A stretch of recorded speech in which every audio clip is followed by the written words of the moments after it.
Hello दोस्त, good morning. आज हम ग्रांटेड ऑब्जेक्टिव सीरीज का पार्ट 2 पढ़ेंगे। जैसा कि पार्ट 1 में हम 1 से लेकर 13 तक क्वेश्चन डिस्कशन किए थे, पार्ट 2 में आज हम 14 से पढ़ेंगे। ठीक है, ये सवाल देखिएगा। इफ़ माने यदि ए बराबर एक डिटर्मिनांट है एंड और ए क्यू इजकल टू 125 है, तब ए का मान याद करो। ठीक है, ये सवाल मोस्ट इम्पॉर्टेंट क्वेश्चन है, पीवीआई जिसको आप बोलते हैं। वैसे मैं आपको पढ़ा रहा हूँ ग्रांटेड ऑब्जेक्टिव सीरीज। इसका मतलब है जितने भी इस सीरीज़ में क्वेश्चन पढ़ाए जाएंगे उसमें से ही आपका आईएससी का एग्ज़ाम में पूछा जाएगा। ठीक है, आप टेंशन नहीं लें। अब क्या करें दोस्त, मेरे पास ए डिटर्मिनेंट दिया ए क्यू, इससे कुछ मिल सकता है क्या? तो आप मुझे बताना। तो यहाँ पे हम रफ करते हैं। ये जो इस तरह से जो लिखा है 125, क्या हम इसको, ये दिया है, मुझे ये दिया है, इसको क्या हम ऐसे लिख सकते हैं, ऐसे? और 25 को क्या हम 5 का क्यों लिख सकते हैं? आप कहोगे यस सर, 25 को हम 5 का क्यों लिख सकते हैं? और डिटर्मिनेंट ऑफ ए क्यू को हम डिटर्मिनेंट ऑफ ए की पावर होल क्यों लिख सकते हैं? अब देखो, जब पावर पावर के बराबर होगा तो ये जो बेस है दोस्त, डिटर्मिनेंट ऑफ ए बराबर होगा किसका? 5 का। फिर से अगेन, ए क्यू पे डिटर्मिनेंट है, इसे मैं क्या ऐसे लिख सकता हूँ, डिटर्मिनेंट ऑफ ए, ये जो पावर है ना, इसको ऊपर भी लिखा जाता। 125 को 5 का क्यों लिखूँगा? पावर पावर के बराबर, तो बेस क्या है, डिटर्मिनेंट ऑफ ए बराबर होगा किसका? 5। अब प्रॉब्लम है, मुझे डिटर्मिनेंट ऑफ ए का मान चाहिए और ये मान हम निकाल सकते हैं क्वेश्चन से। देखना दोस्त, ए इजकल टू ये दिया, मुझे डिटर्मिनेंट को हल करना है। तो आता है क्या, ए का डिटर्मिनेंट क्या होता है, ये हल करो। सबसे पहले राइट क्या होगा, ए स्क्वायर माइनस लेफ्ट, दो दूनी के कितना, दो दूनी के 4, और इजकल टू इधर कितना है दोस्त, 5। यहाँ से हम कहेंगे कि ए स्क्वायर बराबर 5 4 कितना, 9 हो जाएगा ना, माइनस उधर जाएगा प्लस 9, और ए बराबर कितना, रूट हटाएंगे तो रूट में क्या प्लस माइनस होगा दोस्त, 9 का वर्गमूल कितना, 3। मतलब ए का मान कितना होगा, +-3। हम उम्मीद करेंगे कि आपको समझ में आया होगा।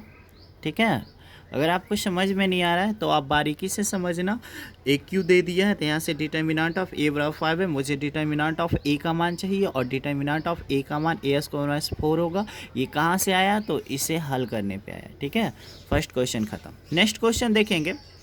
ये डिटर्मिनेंट इस डिटर्मिनेंट के बराबर है। अगर मैं किसी भी चीज़ को मोड के अंदर लिखते हैं तो उसे हम डिटर्मिनेंट कहते हैं, बट किसी भी चीज़ को बड़ी ब्रैकेट के अंदर लिखते तो वो मैट्रिक्स होता है, और किसी भी चीज़ को मंझली ब्रैकेट के अंदर लिखते तो वो समुच्च होता है, दैट मीन्स सेट। ठीक है, तो यहाँ से इसको हल करेंगे। यहीं पे रफ कर ले क्या, यहीं पे रफ कर लेते हैं। ठीक है, तो ये क्या होगा, एक्स स्क्वायर माइनस 18 दूनी का 36 इजकल टू, इधर देखेंगे 6 छक 36 माइनस 18 दूनी के 36। अब देखना, ये 36 में से 36 गया, क्या हो गया, 0। ये -36 है, बाहर निकलेगा तो +36, मतलब एक्स स्क्वायर बराबर क्या, +36। और मुझे किसका मान चाहिए, एक्स का। तो जब स्क्वायर हटाएंगे तो इस पर रूट चढ़ेगा ना, रूट चढ़ेगा, रूट का मतलब +-6, +-6 यही है ना। अब देखो, बहुत सारे बच्चे कंफ्यूज कर जाते हैं एग्ज़ाम में, +-6 इस सवाल का उत्तर होगा।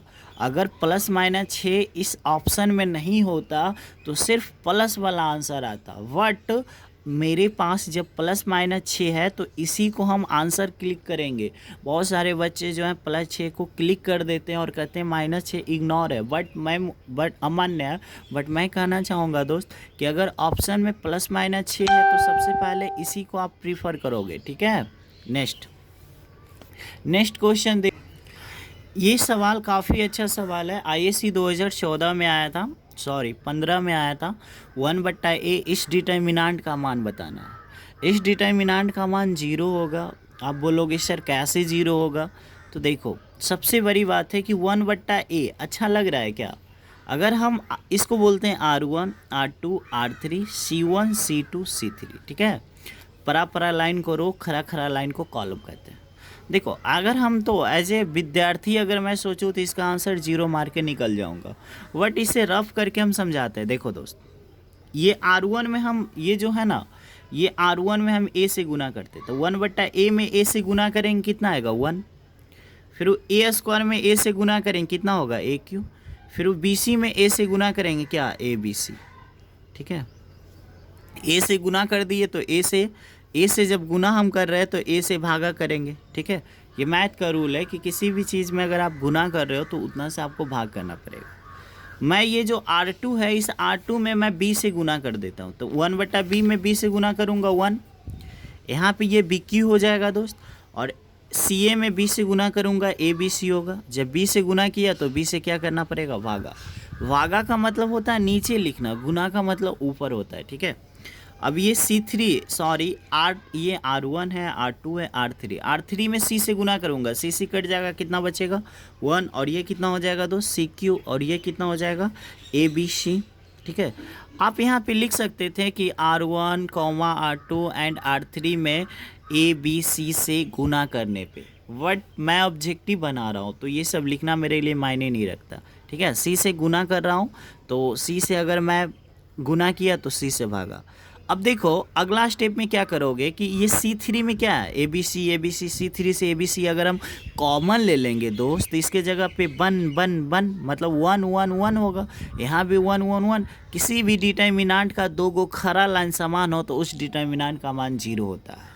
किसी भी डिटर्मिनेंट का दो गो परा लाइन या दो गो खरा लाइन समान हो तो उस डिटर्मिनेंट का मान 0 होता है, ठीक है। इस बात को याद रखिएगा, मतलब इस सवाल का उत्तर 0 होगा। क्यों 0 होगा? क्योंकि जब मैं A से गुना करूँगा ABC यहाँ बनेगा, ABC यहाँ बनेगा, ABC यहाँ बनेगा, और उस ABC को अगर हम कॉमन ले लेंगे तो ये C1 और C3 आपस में बराबर होगा, और किसी भी डिटर्मिनेंट का दो कॉलम बराबर हो तो उस डिटर्मिनेंट का आंसर क्या होता है 0, ठीक है। नेक्स्ट क्वेश्चन, ये अच्छा सवाल है, ये IC 2019 में पूछा था।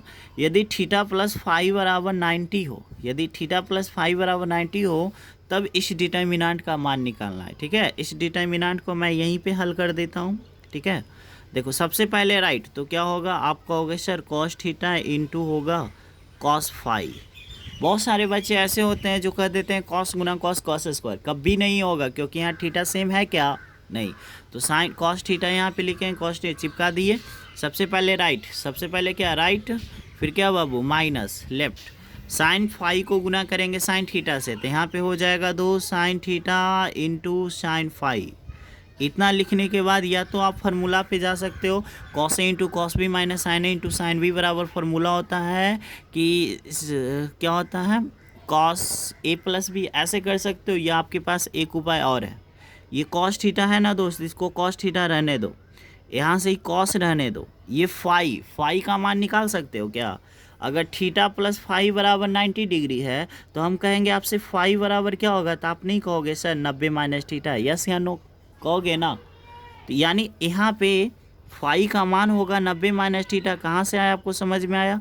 साइन थीटा को हम रहने देते हैं दोस्त, ठीक है, माइनस से माइनस देंगे, साइन थीटा को रहने देते हैं, और यहाँ से ये साइन फाई है, साइन फाई का मान हम रखेंगे क्या 90 माइनस थीटा, और यहाँ से हमारा आंसर आएगा देखो कॉस 90 माइनस थीटा मिलके बन जाएगा क्या साइन थीटा, तो यहाँ से क्या बचेगा, बच जाएगा कॉस थीटा। अब यहाँ से देखो कॉस 90 माइनस थीटा क्या बन जाएगा बाबू साइन थीटा, यहाँ देखना माइनस है माइनस, फिर क्या बचा हुआ है साइन थीटा, और यहाँ से देखना बाबू साइन 90 माइनस थीटा क्या होगा बाबू कॉस थीटा।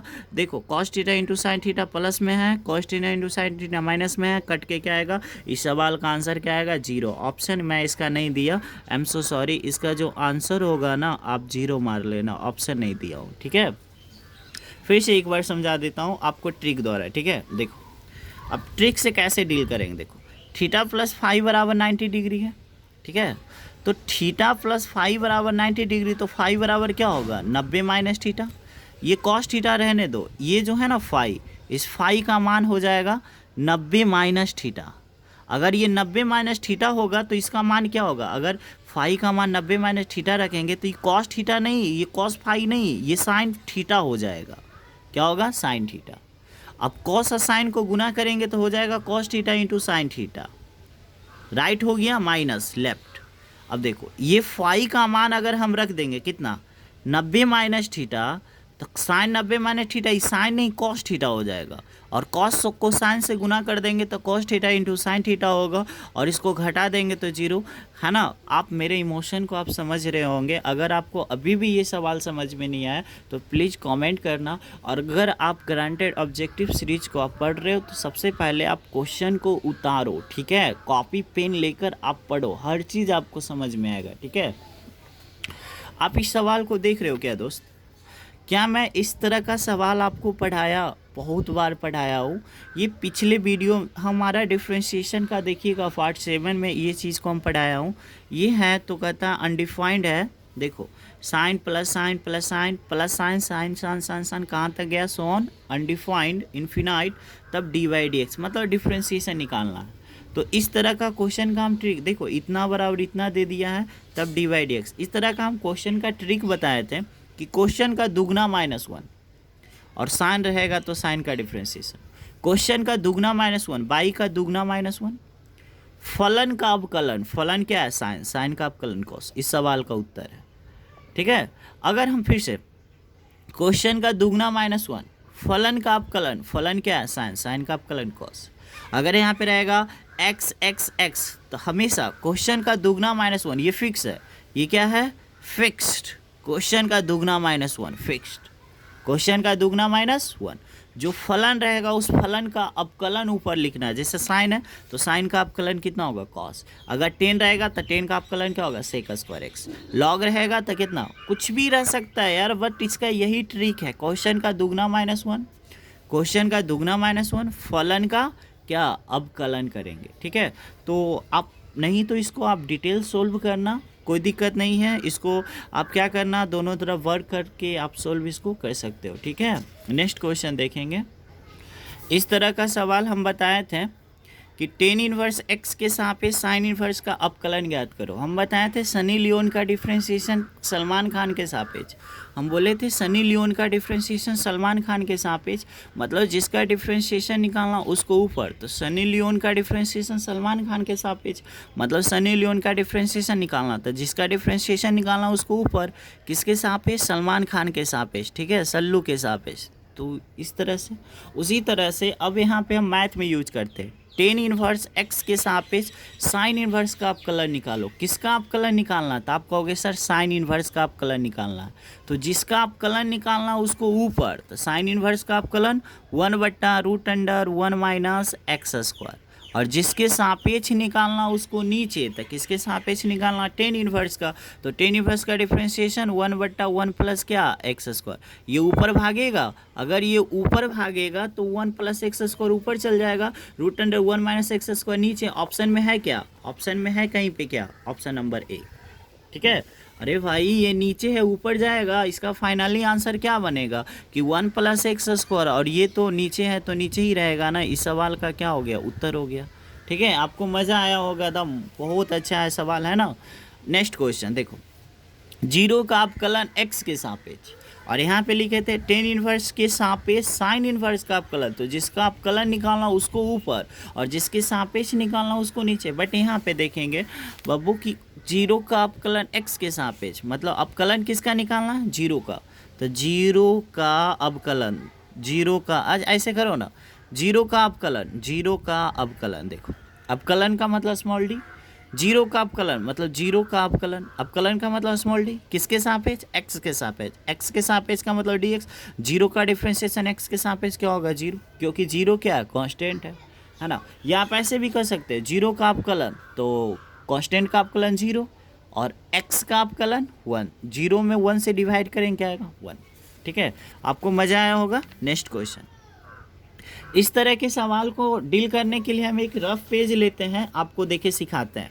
ये काफ़ी अच्छा सवाल है, कहता आप यू ए बराबर एक मैट्रिक्स दिया है, ठीक है, तब कहता है कि ए डैश इंटू ए बराबर वाट, इसको ए डैश नहीं बोलते, इसको बोलते हैं ए ट्रांसपोज, ठीक है। तो यहाँ से सीखेंगे, यहाँ पे देखेंगे दोस्त, ए इक्वल टू एक मैट्रिक्स है, तब ए डैश या ए के पावर टी ज्ञात करो। यहाँ पे देखना ए का परिवर्त को हम सूचित करते हैं ए डैश या ए के पावर टी से, परिवर्त को इंग्लिश में बोलते हैं ट्रांसपोज, ट्रांसपोज, ठीक है। तो तो ए का ट्रांसपोज को सूचित किया जाता है ए डैश या ए के पावर टी, यानी आज के बाद कहीं भी लिखा रहेगा ए के पावर टी तो इसको ए के पावर टी नहीं पढ़ेंगे, ए का ट्रांसपोज पढ़ेंगे, या ऐसे लिख सकते, दोनों एक ही चीज़ है। कहीं भी लिखा रहेगा ए डैश मतलब ए का ट्रांसपोज, कहीं भी लिखा बी डैश मतलब बी का ट्रांसपोज। तो यहाँ से समझेंगे ए बराबर अगर कोई मैट्रिक्स हो तब ए ट्रांसपोज निकालने कहेगा। जैसे देखिए एक मैट्रिक्स दिया, हम कहेगा ए ट्रांसपोज बताइए, तो ट्रांसपोज होता कुछ नहीं है, ठीक है, बस परा लाइन को खरा लाइन या खरा लाइन को परा लाइन में लिखने की कला को हम ट्रांसपोज करते हैं। जैसे ये रो है, इसको लिख दीजिए कॉलम में, मतलब ये परा लाइन है ना, ये परा लाइन, इसको लिख दीजिए खरा लाइन, ठीक है। ये परा लाइन है, इसको लिख दीजिए खरा लाइन। परा जैसे कि ये परा लाइन है ना, इसको लिखना है खरा लाइन, देखो खरा लाइन में आ गया ना। तो ट्रांसपोज कुछ होता नहीं है, रो को कॉलम में या कॉलम को रो में लिखने की कला को हम ट्रांसपोज करते हैं, ठीक है, यानी ट्रांसपोज ऑफ मैट्रिक्स करते हैं। फिर से जैसे देखो ए बराबर एक मैट्रिक्स दिया है, हमको निकालना ए ट्रांसपोज इंटू, बीच में कुछ नहीं मतलब क्या है, गुना है, मतलब ए ट्रांसपोज को ए से गुना करना है। तो ए ट्रांसपोज ही निकालता कैसे है, तो ये रो है ना, इसको कॉलम में लिख देंगे, मतलब ये रो है इसको कॉलम में लिख देंगे, मतलब ये परा लाइन है इसको लिखेंगे खरा लाइन। तो कॉस माइनस साइन ये परा लाइन है, मतलब ये ऐसे है तो इसको लिखना ऐसे, देखो लिख दिए ना। फिर ये परा लाइन है, लिख दिए खरा लाइन। तो ए ट्रांसपोज हो गया, बीच में इंटू है, इंटू ए का मान क्या है, देखो रख दिए, ए का मान क्या है, cos minus sine alpha sine cos, देखो cos minus sine alpha sine cos. लेकिन ये क्या है, तो ए का ये ट्रांसपोज है, ठीक है। गुना करना है ना दोस्त, तो गुना कैसे होता है, गुना सीखते हैं, ठीक है। ऐसे ये सब बेसिक तो आपको आना चाहिए। ये क्या है, तो आप कहोगे ए का ट्रांसपोज है, ये क्या है, ए है, ये आपका ए ट्रांसपोज है और ये आपका क्या ए है, दोनों को गुना करना। तो कॉस गुना कॉस कितना होगा, आप कहोगे सर कॉस स्क्वायर अल्फा, इसका आगे साइन इंटू साइन कितना होगा, साइन स्क्वायर अल्फा। फिर से कॉस गुना कॉस क्या होगा, कॉस स्क्वायर अल्फा, आगे बढ़ेंगे प्लस साइन गुना साइन क्या होगा, साइन स्क्वायर अल्फा। ये परा लाइन को इस परा लाइन को इस परा लाइन को इस खरा लाइन से गुना कर दिए, अभी कहेगा हम रो, इसमें भी गुना करना पड़ेगा, कॉस इंटू साइन। तो आप कहोगे sir cos into sine, but इसमें एक माइनस है ना, माइनस को यहाँ लिख देंगे। सॉरी आपको नहीं समझ में आया, फिर से हम समझा देते हैं। देखो कॉस गुना कॉस, कॉस स्क्वायर, आगे बढ़ेंगे प्लस साइन गुना साइन कितना, साइन स्क्वायर। पहला परा लाइन का पहला खरा लाइन से गुना हो गया, फिर परा लाइन इस परा लाइन को इस खरा लाइन से गुना करना, कॉस गुना माइनस साइन अल्फा, तो क्या होगा, minus cos alpha into sine alpha. आगे बढ़ेंगे प्लस और साइन इंटू कॉस, यहाँ से हो जाएगा sine alpha into cos alpha. गुना करने, मैट्रिक्स में सबसे इम्पोर्टेंट होता है गुना करना, और गुना करने का एक स्पेशल हम वीडियो बना दिए हैं, ठीक है, उसे आप जाके देख लीजिएगा। अब देखो इसका करेंगे तो minus sine alpha into cos alpha क्या होगा, minus sine alpha into cos alpha होगा। आगे बढ़ेंगे plus cos alpha into sine alpha, cos alpha into sine alpha. अब देखो minus sine minus minus plus, sine गुना साइन कितना, साइन स्क्वायर अल्फा प्लस, देखो कॉस गुना कॉस, कॉस स्क्वायर अल्फा। अब यहाँ से देखना बाबू, sine square plus cos square का जोड़ बराबर कितना होगा, 1। Sign square plus cos square का जोड़ बराबर 1। ये माइनस में ये प्लस में कट के क्या आएगा, 0। ये माइनस में ये प्लस में कट के क्या आएगा, 0। Sign square plus cos square alpha का मान 1, और इसको चिनते हैं क्या, इसको हम बोलते हैं आइडेंटिटी मैट्रिक्स। आइडेंटिटी मैट्रिक्स का मान होता है 1 0 0 1। एक और होता है आइडेंटिटी मैट्रिक्स 1 0 0 0 1 0 और 0 0 1, इसको बोलते हैं आइडेंटिटी मैट्रिक्स। आइडेंटिटी मैट्रिक्स क्या है, तो आइडेंटिटी मैट्रिक्स का हिंदी होता है इकाई आव्यूह। इकाई आव्यूह वैसे आव्यूह को कहा जाता है जिसका विकर्ण एक हो, इसके अलावा उसका प्रत्येक अवयव शून्य हो। जिसका विकर्ण एक हो, इसके अलावा उसका प्रत्येक अवयव शून्य हो, वो इकाई आव्यूह कहलाता है, ठीक है। तो यहाँ से हम सिखा दिए, ठीक है। क्वेश्चन पे आते हैं दोस्त, देखो क्वेश्चन पे हम आते हैं। देखो ये मेरा क्वेश्चन है, ए एक मैट्रिक्स दिया है, तो सबसे पहले इसका ट्रांसपोज ही निकाल लेंगे और फिर वो ए से गुना करेंगे, तो इसका आंसर क्या आएगा, आइडेंटिटी मैट्रिक्स आएगा, ये आएगा। यानी आज के बाद रट्टा मार लो कि ए ट्रांसपोज इंटू ए बराबर क्या होता है, आई होता है, ठीक है। इस बात को ये आएगा एग्ज़ाम में। नेक्स्ट क्वेश्चन हम लोग देखेंगे। नेक्स्ट क्वेश्चन काफ़ी अच्छा सवाल है, वाह, ये तो कई बार एग्ज़ाम में आ चुका है, लगभग जितना बार एग्ज़ाम हुआ उतना बार आया। देखो ए बराबर एक मैट्रिक्स दिया है, तब कहता है ए प्लस ए ट्रांसपोज बराबर आई, तब कहता है कि बताओ अल्फ़ा का मान। देखो इन दोनों सवाल में क्या डिफरेंट है, इसमें ए ट्रांसपोज को ए से गुना करने पे जो मान है उसका आंसर पूछ रहा है, और इसमें क्या है कि ए प्लस ए ट्रांसपोज को जोड़ना है और उसको किसके बराबर करना है, आई के बराबर, और आई का मान क्या होता है। ठीक है, तो समझाते हैं। यहाँ पे देखेंगे दोस्त, ए दिया है ना, मुझे कहता है ए प्लस ए ट्रांसपोज बराबर आई लाना है। ठीक है, तो ए प्लस ए ट्रांसपोज लिखो, चाहे ए ट्रांसपोज प्लस आई।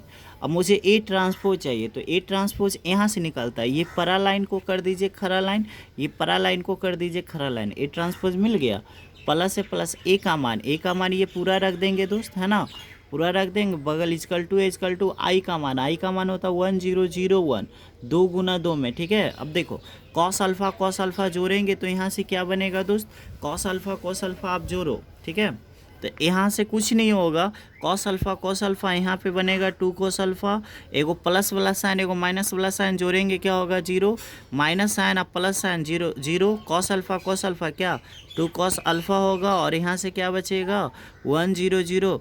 ये भी मैट्रिक्स है, ये भी मैट्रिक्स है। जब दो मैट्रिक्स एक दूसरे के बराबर हो तो ये फर्स्ट कंपोनेंट जो होता है दोस्त बराबर होगा किसका, इस फर्स्ट कंपोनेंट का। तो कॉस अल्फ़ा बराबर हो जाएगा 1/2। 1/2 कैसे हो गया, तो आप कहोगे सर ये गुना में था भागा में। और बताओ यहाँ पे कॉस अल्फ़ा है तो कॉस में सोचना है। ठीक है, कॉस में कितना डिग्री का मान 1/2, तो आप कहोगे सर 60 डिग्री, यानी कॉस खत्म, तो अल्फ़ा बराबर 60। लेकिन 60 नहीं लिखा जाता, 60 को लिखा जाता है π/3।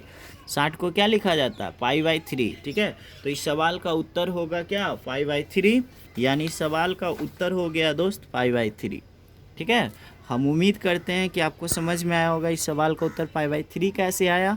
ठीक है, इसका मेरे पास भी बहुत सारा ट्रिक है, बट छोड़िए। अब इस क्वेश्चन के बारे में कौन नहीं जानता, आपको पिछले वीडियो में हम बताए थे। ठीक है, देखो 1 स्टार 2 स्टार 5 का मान पूछ रहा है। सबसे पहले आप निकालो 1 स्टार 2 का मान, तो ए के जगह पे है 1 और बी के जगह पे है 2, तो 1 का स्क्वायर, देखो 1 का स्क्वायर 1 और इसका 2 का स्क्वायर 4, तो 4 1 5।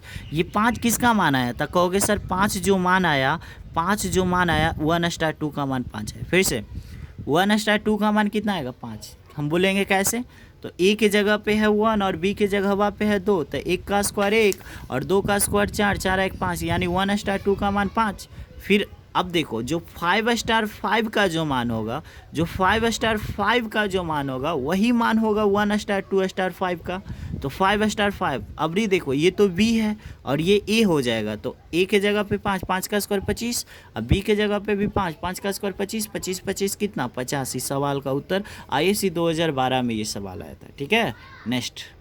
अब देखो इस सवाल को कैसे डील करेंगे, तो आपको पता है sine inverse x plus cos inverse x का मान क्या होता है, आप कहोगे सर π/2 होता है ना। Sine inverse x plus cos inverse x कितना π/2। अब बताओ, अब सवाल हो गया इंटीग्रेशन π/2 इंटू dx। तो देखो π/2 कांस्टेंट बाहर, इसमें है क्या, इसमें है क्या, चलो इसमें है π/2 कांस्टेंट बाहर, इसमें है π/2 कांस्टेंट बाहर। ठीक है, और dx का देखो जब π/2 कांस्टेंट बाहर हो जाएगा, अब अंदर क्या फंसेगा, अंदर फंसेगा dx। देखो π/2 कांस्टेंट जब बाहर होगा दोस्त, तो अंदर क्या फंसेगा dx, और आप भी जानते हो कि ये π/2 है। dx का इंटीग्रेशन x प्लस चूसता है क्या c या k, कुछ भी जोड़ सकते हो। तो बताओ इसमें कांस्टेंट जोड़ा है क्या, नहीं, तो ये गलत है। तो इस सवाल का उत्तर क्या होगा c, क्योंकि प्लस c होना चाहिए। नेक्स्ट, अब देखो ये 0 का इंटीग्रेशन काफ़ी इंपॉर्टेंट सवाल है। 0 का इंटीग्रेशन, अगर मैं 0 कांस्टेंट बाहर तो क्या बचेगा dx, और यहाँ से देखना 0 dx का इंटीग्रेशन x प्लस c। इस सवाल का उत्तर होगा c। ठीक है, कांस्टेंट अगर c जोड़ेंगे तो c आंसर है, अगर हम कांस्टेंट k जोड़ेंगे तो k आंसर है। मतलब आप देखना c रहेगा सिर्फ आंसर में, ऑप्शन में, तो c को क्लिक कर देना। अगर c भी रहे k भी रहे तब क्या करोगे, देखो जैसे के आया है, मतलब के भी उत्तर हो सकता है, सी भी उत्तर हो सकता है। यहाँ पे लिखा है सी में ए एंड बी बोथ, दोनों, मतलब ए भी, ऑप्शन नंबर ए भी होगा और ऑप्शन नंबर बी भी होगा, मतलब इस सवाल का उत्तर सी होगा। कैसे, लेकिन सिर्फ सी होता तो आंसर वो कन्फर्म हो जाता, अगर सिर्फ के होता तो भी आंसर कन्फर्म होता, क्योंकि समाकलन जो कांस्टेंट जोड़ा जाता है वो सी या के जोड़ा जाता है। ठीक है, सी या के में से हम कुछ भी जोड़ सकते हैं। ठीक है, नेक्स्ट अब देखो इस सवाल को हम नहीं बताएं क्या कि इतना बराबर इतना है, तो इतना हम क्या बताए थे, ये f ऑफ x 3x-4 है तो f इन्वर्स x बताइए। सवाल रिपीट है, तो हम क्या बताए थे बब्बू कि f ऑफ x दिया है, अगर f इन्वर्स, अगर आपसे f इन्वर्स x पूछे तो कुछ नहीं करना है। क्या करना हम बताए थे क्या, यहाँ से देखना, यहाँ पे देखना, अगर f ऑफ x दिया है हमको निकालना है f इन्वर्स x। डिफ्रेंशिएशन नहीं है, ये व्युत्क्रम है। तो हम बताए थे कि माइनस है, हम बताए थे कि माइनस का होता है प्लस, प्लस लिख देना, और जो गुना में है उसको लिख देना भागा में। फिर से ट्रिक, माइनस रहेगा प्लस, बाय द वे यहाँ प्लस रहेगा तो क्या लिखना माइनस, लेकिन यहाँ पे जो गुना में रहेगा उसको भागा में।